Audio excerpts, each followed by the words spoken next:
श्री गोवर्धन नाथ की जय हो।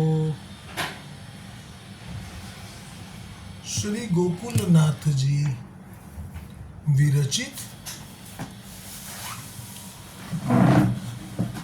श्री हरिराय जी महाप्रभु जी प्रणीत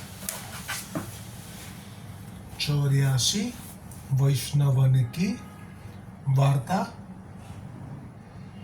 अब वार्ता क्रमांक 82।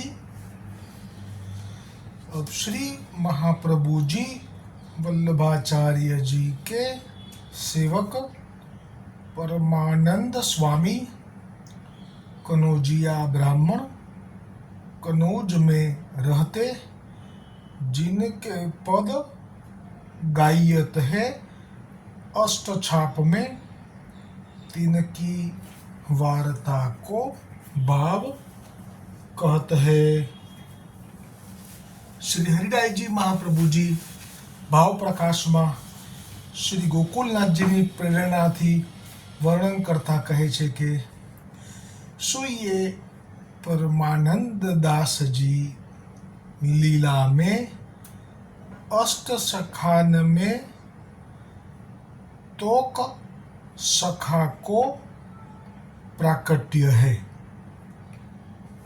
आ तोक नाम श्री हरिरायजीए जे अहींया कह्युं परमानंद दासजीनुं लीलानुं, आ तोकनो आमनो उल्लेख भागवतजीमां सुखदेवजीए पण कर्यो छे।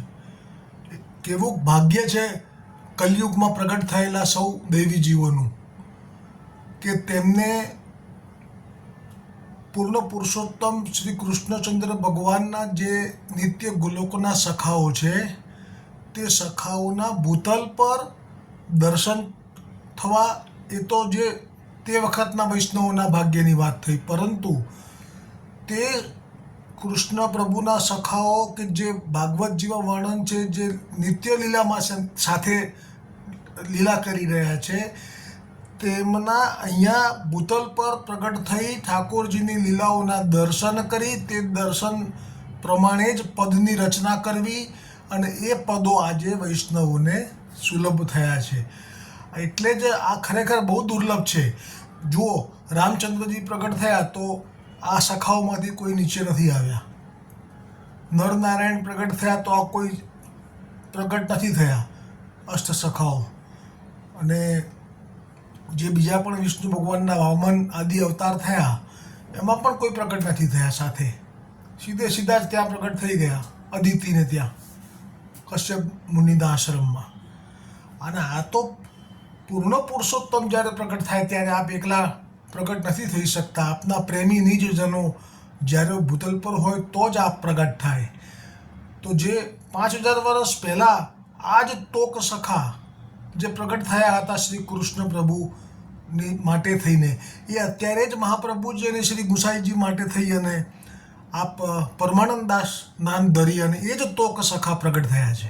એટલે જ શ્રી ચિત્ત સ્વામીએ જે કહ્યું છે એ યથાર્થ છે કે શ્રી વિઠ્ઠલનાથ ચંદ ઉગ્યો જગ મેં, જગત ચાંદની છાઈ રહી।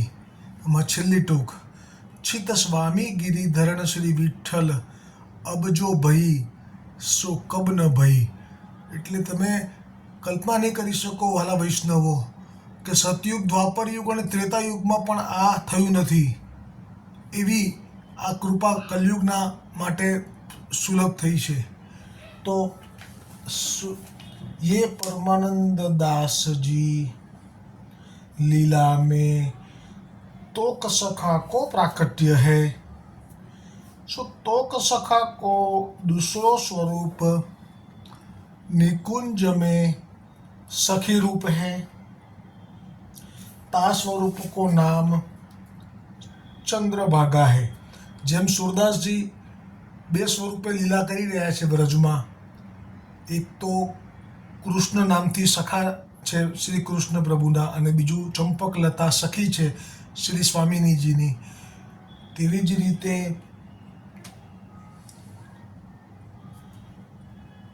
परमानंद दास जी દિવસે તોક સખા છે, ગૌચારણ લીલા વખતે અથવા વ્રજમાં ખેલે ત્યારે, પરંતુ રાસ થાય અને જે બીજી લીલાઓ છે સખી ભાવથી, એમાં એ ચંદ્રભાગા સખી છે. सो सुरभि कुंड के पास श्री गिरिराज के एक द्वार है, ताके मुखिया है. सो ये कनौज में कनौजिया ब्राह्मण के यहाँ जन्मे. जादीन परमानंद दास जी जन्मे. वादीन उनके पिता को एक सेठ ने बहुत द्रव्य दान दियो. तब या ब्राह्मण ने बहुत प्रसन्न होई के कहो, जो श्री ठाकुर जी ने मोको पुत्र दियो और धन हु बहुत दियो, तो सो यह पुत्र बड़ो भाग्यवान है. जाके जन्मत ही मोको परम आनंद भयो. सो मैं या पुत्र को नाम परमानंद दास ही धरूंगो. पाछे जब नामकरण करण लागे, तब वह ब्राह्मण ने कही, नाम तो मैं पहले ही पुत्र को परमानंद विचारी चुक्यो हूं. तब सब ब्राह्मण बोले, जो तुमने विचार्यो है सोई नाम जन्म पत्रिका में आयो है. ये ज नाम जन्म पत्रिकाમાં પણ આવી રહ્યું છે. तब तो वह ब्राह्मण એટલે કે પરમાનંદાસ जी को पिता बहुत ही प्रसन्न भयो. पाछे वा ब्राह्मण ने जात कर्म करी दान बहुत कियो. ऐसे करत परमानंद दास बड़े भये. तब पिता ने बड़ो उत्सव कियो और इनको यज्ञोपवीत कियो. सो ये परमानंद दास बड़े कृपा पात्र भगवदीय है. लीला मध्यपाती श्री ठाकुर जी के अत्यंत अंतरंग सखा है. सो जब श्री वल्लभाचार्य जी आपू श्री गोवर्धन नाथ जी की आज्ञा ते दैवी जीवन के उद्धार्थ भूतल पर प्रकट भये, तैसे ही श्री ठाकुर जी सहित सगरो परिकर प्रकट भयो. એટલે જે સૃષ્ટિ જે છે ભૂતલ પર વૈષ્ણવોની, એમનું પ્રાકટ્ય કઈ ઠાકોરજી પ્રગટ થયા એટલે એ જ વખતે થયું એવું તો નથી. એ લોકોનું તો પ્રાકટ્ય એટલે કે એમનું જે જન્મ થયો છે વૈષ્ણવોનો, એ તો ભૂતલ પર પડ્યા છે, એમાં હજારો જન્મનો સમય વ્યતીત થઈ ચૂકેલો છે. પરંતુ જે અષ્ટસખા અને જે નીચજનો છે એ તો ઠાકોરજી પ્રગટ થવાના હતા. ઠાકોરજી એટલે કે શ્રી ગુસાઈજી. શ્રી ગુસાઈજી એ સાક્ષાત ઠાકોરજી છે, શ્રી કૃષ્ણચંદ્ર ભગવાન છે. અને એ પોતે કૃષ્ણચંદ્ર ભગવાને જ પોતાનું વ્રજમાં એક સ્વરૂપ લીલામાં પ્રગટ કરેલું છે, ચંદ્રાવલીજીનું. ચંદ્રાવલીજી પણ સાક્ષાત શ્રી કૃષ્ણચંદ્રથી જ પ્રગટ થયા છે, એટલે કે એમનું જ સ્વરૂપ છે. પણ એ સ્વરૂપ પ્રગટ કરવા પાછળનું કારણ પણ આવેલું છે. નાગજી ભટ્ટજી જે છે શ્રી ગુસાઈજીના પ્રથમ સેવક, તેમના વાર્તા પ્રસંગોમાં કે જે સ્વામિનીજી જે છે રાધાજી, એમનો સ્વભાવ અને ભાવ નિર્ગુણ છે. એટલે એમને શાંતિ પ્રિય છે, સરળતા છે. પણ ઠાકોરજીને જો કોઈ થોડી ખટપટવાળો સ્વભાવ પ્રગટ કરાવવો હોય સ્વામિનીજીમાં, ત્યારે ઠાકોરજી પોતે જ ચંદ્રાવલીજી સ્વરૂપે પ્રગટ થયા છે. એટલે પોતે જ એવી રીતે ઉશ્કેરણી કરે સ્વામિનીજીને કે સ્વામિનીજી એ પ્રમાણે વર્તે તો ઠાકોરજીને વધારે સુખ થાય. આ રીતે ત્યાં જે પરિકર પ્રગટ થયો છે નીચે, એમાં શ્રી ગુસાઈજીના બે સ્વરૂપ એક સાથે છે. સાક્ષાત શ્રી કૃષ્ણચંદ્ર પણ આપ છે અને સાક્ષાત ચંદ્રાવલીજી પણ આપ છે. એ પ્રસંગનું પ્રમાણ પણ હમણાં જ ગયું. શ્રી ગુસાઈજીના તે 252 વૈષ્ણવોની વાર્તામાં પેલા જે પતિ પત્ની શ્રી ગુસાઈજીના સેવક થાય છે અને શ્રી ગુસાઈજીને ભોજન માટે અલગ જ વાસણમાં ન લેવાને બદલે જે વાસણમાં પાત્રમાં ઠાકોરજીને સેવામાં જે અંગીકાર કરાયું હોય છે એ જ પાત્રમાં લેવાની વિનંતી કરે છે. ત્યારે તો શ્રી ગુસાઈજી એમ કહે છે, આચાર્ય સ્વરૂપ છે અત્યારે, એટલે કે અમે ઠાકોરજીના પાત્રમાં કેવી રીતે લઈ શકીએ. એટલે તે વખતે કહે છે કે જેમ તમે નંદાલયમાં લેતા હતા એવી રીતે. અને પછી એ શ્રી ગુસાઈજી જાણી જાય છે કે આમને સ્વરૂપ જ્ઞાન થઈ ચૂક્યું છે, એટલે શ્રી ગુસાઈજી તે જ પાત્રમાં લે છે. પછી એ પાત્ર બદલવાની વચન આપે છે અને દર વખતે પાત્ર બદલે છે, દ્રવ્ય સંપન્ન છે. પણ આ પ્રસંગની અંદર બે ભાવ પ્રગટ થયા છે. એક ભાવમાં ચંદ્રાવલીજી સ્વરૂપે જે રીતે આપ ઠાકોરજીને સાથે એક જ થાળીમાં ભોજન કરો છો એવું કહીને એ સ્વરૂપ પ્રગટ કર્યું પ્રથમ તો ચંદ્રાવલીજીનું, કે આપ જેમ લીલામાં શ્રી ઠાકોરજીની સાથે એક જ પાત્રમાં તો સાથે ભોજન લો છો જ ને, તો અહીંયા પણ લો. એટલે એ વખતે ચંદ્રાવલીજીનું સ્વરૂપ સિદ્ધ થઈ ગયું. અને પછી જ્યારે એમ કહ્યું કે જેમ આપ નંદાલયમાં ગોપીઓના ઘરે ઘરે જેવો આનંદ આપતા હતા અને યશોદાના ઘરમાં જેવો આનંદ આપતા હતા એવો આનંદ અમને આપો. એ વખતે પાછું શ્રી કૃષ્ણચંદ્ર પ્રભુ આપ છે સાક્ષાત વ્રજના, એ સ્વરૂપ વિશે આપે આ ભાવ પ્રગટ કર્યો હતો તે બ્રાહ્મણી સ્ત્રીએ. એટલે જ આખો પરિકર જે છે આ અષ્ટસખાઓનો પ્લસ વધારે નજીકના જે અંતરંગ જીવોનો, એ તો જસ્ટ વલ્લભ શ્રી ગુસાઈજી પ્રગટ થયા તે વખતે પ્રગટ થયો. અને બાકીના જે વૈષ્ણવો છે જે ભૂતલ પર પડેલા છે એમના તો જન્મો અનેક થયા છે, એના પણ પ્રમાણ છે. શ્રી ગુસાઈજીને જ્યારે બે પ્રસંગોમાં તો મને સ્મરણ છે અત્યારે કે પૂછ્યું હશે રાજા અને રાણીએ કે અમારા કેટલા જન્મો થયા એ તો આપ જાણો છો તો અમને કહો.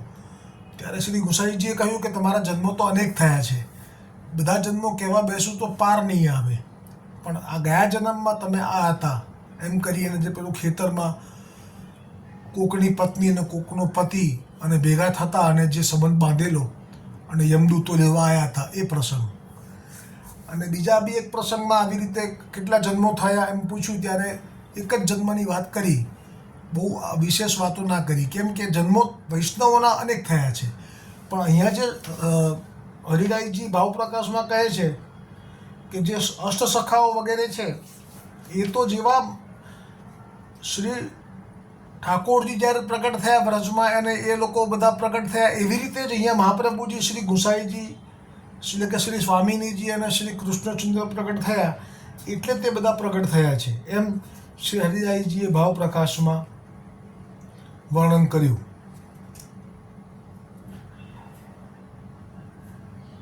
તો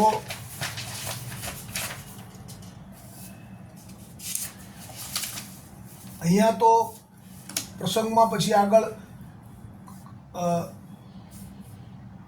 और इनको यज्ञोपवीत कियो और ये परमानंद दास बड़े कृपा पात्र भगवदीय है, लीला मध्याति श्री ठाकुर जी के अंतरंग सखा है।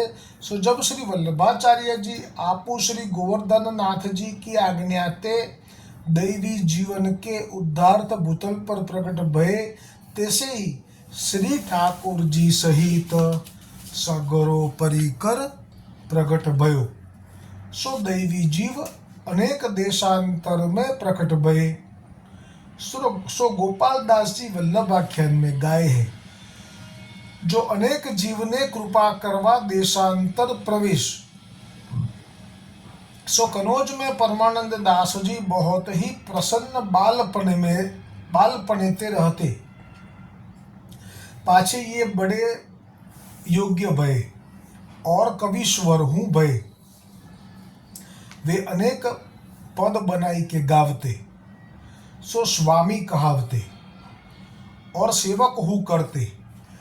जेम सूरदासजीનું ચરિત્રમાં આપણે શ્રવણ કર્યું કે એ પોતે શુકન બહુ સારા જોતા અને કીર્તનો પણ સરસ ગાતા, કંઠ પણ સુંદર હતો અને શિષ્યો પણ કરતા, કારણ કે એમના લક્ષણો એવા હતા એમની અંદર કે લોકો ખેંચાઈને આવતા અને કહેતા કે એમને સેવક કરો અને તે કરતા.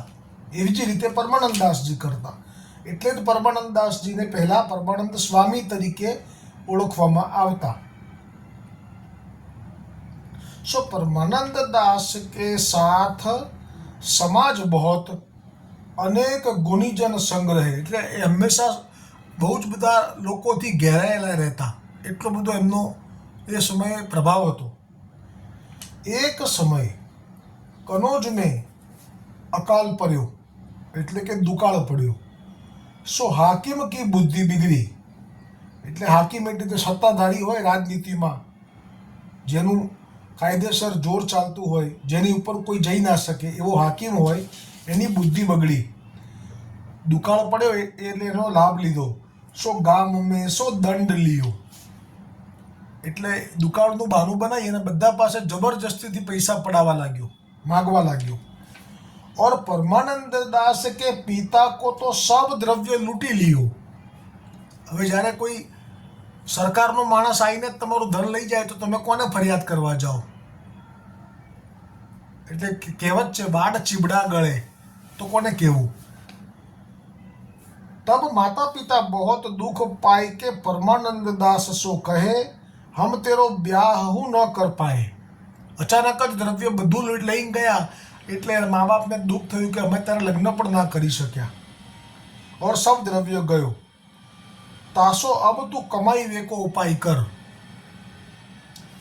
सो काहे ते जो गुनी है तू गुनी है और तेरे द्रव्य बहुत आवत है, सो तू वह द्रव्य को इकट्ठोरे करे तो हम तेरो ब्याह करे. મા બાપને તો લૌકિક જ વિચાર આવ્યા કરે એટલે આવું કહ્યું. તબ હવે પરમાનંદ દાસ જે દૈવી જીવ છે એમના જે લક્ષણો હોય એ પ્રગટ થયા. અબ પરમાનંદ દાસ ને માતા પિતા સો કહ્યો जो मेरे तो ब्याह करनो नहीं है और तुमने इतनो द्रव्य भेलो करी के कहा पुरुषार्थ कियो. એટલે પરમાનંદ દાસ જન્મ્યા ત્યારે પુષ્કળ ધન પ્રાપ્તિ થઈ હતી તેના પિતાને કોઈ શેઠથી. પણ પરમાનંદ દાસ જ્યારે સમજણા થયા અને આટલો અત્યારે જે ઉંમર થઈ છે એમની, ત્યાં સુધીમાં એમના હૃદયમાં જે વૈરાગ્ય હતો એ વૈરાગ્ય એમણે પોતાના પિતા સામે પ્રગટ નહોતો કર્યો.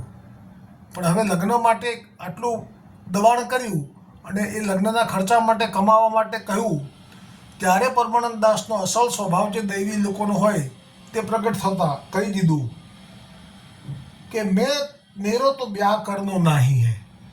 કારણ કે અલૌકિક જીવ હોય, દૈવી જીવ હોય, એને તો ઠાકોરજીની સાથે સીધો સંબંધ હોય લીલામાં, અને એ સુખનો અનુભવ અને એનું વર્ણન કરવા માટે તો બ્રહ્માજી પણ અસમર્થ છે. કારણ કે બ્રહ્માજીએ જ્યારે ગોલોક વ્રજમાં જોયું કે આ વ્રજવાસીઓ અને ઠાકોરજીના સખાઓને તો આવું સુખ છે, તો એવું સુખની કલ્પના પણ નથી કરી શકતા બ્રહ્માજી. માગ્યું ખરું કે અમને પણ એક જન્મ વ્રજમાં આપની સાથે થાય, પણ નથી સંભવ. હવે એ સુખનો અનુભવ કરી ચૂકેલા પરમાનંદ સ્વામીને લૌકિક સુખની અંદર પત્ની બાળકોમાં મન ક્યાંથી લાગવાનું? ભલે અત્યારે એમને સ્મરણ નથી થયું હજી તો, પણ છતાંય અલૌકિક જ છે ને આપણું દૈવી જીવ તો. એટલે આપણે કહી દીધું મેરે તો બ્યાહ કરનો નહીં और तुमने इतनो द्रव्य भेलो करी के कहा पुरुषार्थ कियो. પુત્ર પિતાને કહી રહ્યા છે, જે ખરેખર પુત્ર પિતાને ના કહી શકે આવું, પણ આ તો સંપૂર્ણ વૈરાગ્યથી પ્રગટ થયેલા છે. હવે આજે વૈરાગ્ય સાથે યુક્ત વચન કર્યા કે જેથી પિતાને પણ એમ થાય, પિતાને પણ સમજ આવે કે ના, ખરેખર તો દ્રવ્યથી માનવતમની સફળતા નથી મળતી, એમ કહેવા માગે છે. तो तुमने इतनो द्रव्य भेलो करी के कहा पुरुषार्थ कियो. सगरो द्रव्य यो ही गयो.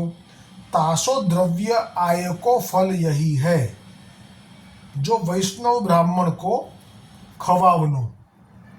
એટલે એમનામાં હજી બ્રહ્મ સંબંધે નથી થયો, પુષ્ટિ માર્ગની ખબરે નથી, છતાં એમનો ભાવ કેવો છે કે દ્રવ્યનો ઉપયોગ તો આવો કરવો જોઈએ કે બ્રાહ્મણોને અને વૈષ્ણવોને. વૈષ્ણવો એટલે એ વખતે એમને પશ્ચિમ માર્ગની ખબર નહોતી, પણ જે પણ ભક્ત આચાર્યો હતા વૈષ્ણવ સંપ્રદાયના, બીજા વર્ષો જૂની પરંપરાવાળા જે 4 સંપ્રદાયો છે વૈષ્ણવોના, એમના જીવોને ખવડાવવું જોઈએ એવો ભાવ છે.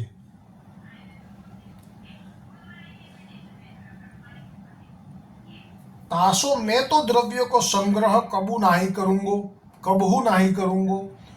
और तुम खाइवे लायक मोसो नित्य अन्न लेहू और बैठे श्री ठाकुर जी को नाम लियो करो. અસલ સ્વભાવ પ્રગટ કર્યો દૈવી જીવનો કે હું ક્યારે લગ્ન તો કરવાનો નથી. તમારું ધન અત્યાર સુધી તમારી પાસે રહ્યું તો રહ્યું જ, પણ તમે ક્યારેય કોઈને ખવડાવ્યું નહીં.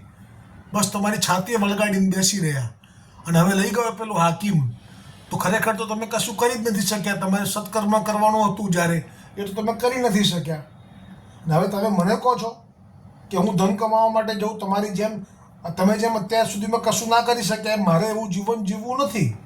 તેથી હું દ્રવ્યોનો સંગ્રહ તો કદી નહીં કરું. અને તમને ખાવા લાયક મારાથી મળી જશે. કારણ કે મા બાપ ઘરડા હોય એટલે જવાબદારી પુત્રની હોય. એટલે કહ્યું કે તમને તમારું પેટ ભરવા જેટલું તમને અન્ન આપી દઈશ. પણ તમે બીજી મોટી મોટી આશા રાખશો કે હું ભેગું કરું, પછી તમે એને પાછા સંગ્રહ કરો, છાતીએ લગાડી રાખો, એવું તો હું નહીં ભેગું કરી શકું.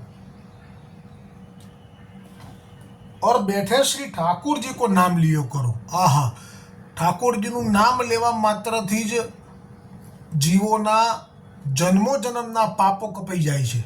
અને ઠાકોરજીનો આ મર્યાદા જીવો માટેનો ઉપદેશ છે ત્યારે, કારણ કે હજી પુષ્ટિ માર્ગમાં પ્રવેશ નથી થયો. એટલે ઠાકોરજીનું નામ લેવાની આજ્ઞા થવી પુત્રથી એ ખરેખર તો દુર્લભ છે, પણ નથી લઈ શકતા. અને હવે જે શબ્દો વાપરશે પોતાના પુત્ર માટે આવશે. ઠાકોર જી કો નામ लिया करो, जो अब निर्धन भये हो तासो अब तो धन को मोह छोड़ो. એટલે કે ઠાકોરજીએ કૃપા કરીને તમે નિર્ધન કરી નાખ્યા, સાવ કંગાળ થઈ ગયા, પણ હવે તો ધનનો મોહ છોડી દો. તદ પિતાને પરમાનંદ દાસ સો કહ્યો, જો તું તો વૈરાગી ભયો. જે આસુરી જીવ છે, અથવા તો બીજો શબ્દ આસુરી કદાચ કોઈને ખરાબ લાગે તો શબ્દ સારો પણ શબ્દ છે પુષ્ટિ માર્ગમાં, પ્રવાહી જીવ. જે પ્રવાહી જીવ છે એને ક્યારે પણ આત્મકલ્યાણની ભાવનાવાળા ઉપદેશોની અસર થતી નથી. એટલે કહ્યું કે તું તો વૈરાગી ભયો, તેરી સંગતિ વૈરાગીન કી હૈ, તાસો તેરી એસી બુદ્ધિ ભઈ. એમ ના કીધું કે તું મારા ઘરે અલૌકિક જન્મ થયો છે તારો, કારણ કે જન્મ્યા તારે પૈસા બહુ આવ્યા એટલે એમાં આનંદ થયેલો હતો, પણ હવે પૈસા ગયા એટલે એ જ દીકરો હવે એમને કાંટા જેવો લાગે છે. और हम तो गृहस्थी है तासो हमारे धन जोरे बिना कैसो चले. એટલે જે પ્રવાહી જીવ છે એને તો ધન પડ્યું છે પોતાની પાસે, બસ એવું એને મનમાં થયા કરે, એટલે એને એનો નશો રહે. જેમ ભક્તોને ભક્તિનો નશો રહે, એમ પ્રવાહી જીવોને ધનનો નશો રહે. સો કુટુંબ મેં જ્ઞાતિ મેં ખર્ચે તબ हमारी बड़ाई होई, पाछे पिता धन के लिए पूर्व को गयो. એમની પાસે હશે કોઈ કુશળતા એટલે કમાવા માટે પૂર્વ ભારતમાં ગયા. તહાં જીવિકા ન મિલી તબ દક્ષિણ કો ગયો. એટલે ત્યાં કંઈ કમાવા માટે સફળતા ના મળી, ધંધો કરવા ગયા પણ સફળ ના થયા, નોકરી કરવા ગયા પણ કંઈ મળ્યું નહીં, એટલે પાછા દક્ષિણ ભારતમાં આવ્યા.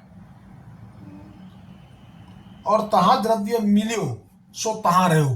ત્યાં એમને સફળતા મળી ગઈ, ખૂબ ધન કમાવા લાગ્યા. જે એમની આવડત હતી એ બધું ત્યાં સફળ થઈ ગયું, ખૂબ ધન મળવા લાગ્યું, તેથી ત્યાં જ રહી ગયા કાયમ માટે. और परमानंद दास ने अपने घर कीर्तन को समाज कियो. હવે પરમાનંદ દાસજીને તો ઘર ખાલી થઈ ગયું અને એમને તો આજ જોઈતું હતું. આજનો દાડો ઘણું દિવાળી, કાલની વાત તો કાલે છે, ગોવર્ધન નાથ ભરોસે ચાલે છે. એ વખતે તો પુષ્ટિ માર્ગમાં નહોતા આવ્યા, એટલે કયો ભાવ હશે? ભગવાન ભરોસે ચાલે છે, એને સોંપ્યું હાથ જજાલે છે. આજનો દાડો ઘણું દિવાળી, કાલની વાત તો કાલે છે, ભગવાન ભરોસે ચાલે છે. સગા સંબંધી સાથ નિભાવું, શું થશે નહીં ખ્યાલે છે, ભગવાન ભરોસે ચાલે છે, એને સોંપ્યું હાથ જજાલે છે. અને દૈવી જીવોના હૃદયમાં કયો ભાવ હોય?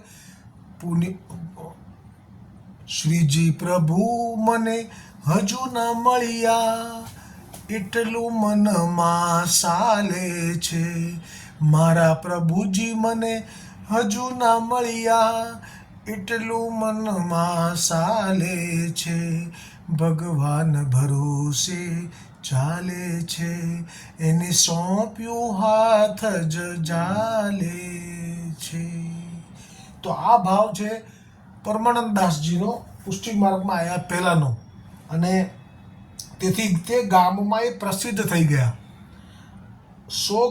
ગામ મેં પ્રસિદ્ધ ભય, આજુબાજુના કનોજની આજુબાજુના ગામમાં પ્રતિષ્ઠા થઈ ગઈ કે પરમ ભક્ત છે. और પરમાનંદ દાસ ગાન વિદ્યા મેં પરમ ચતુર હતે.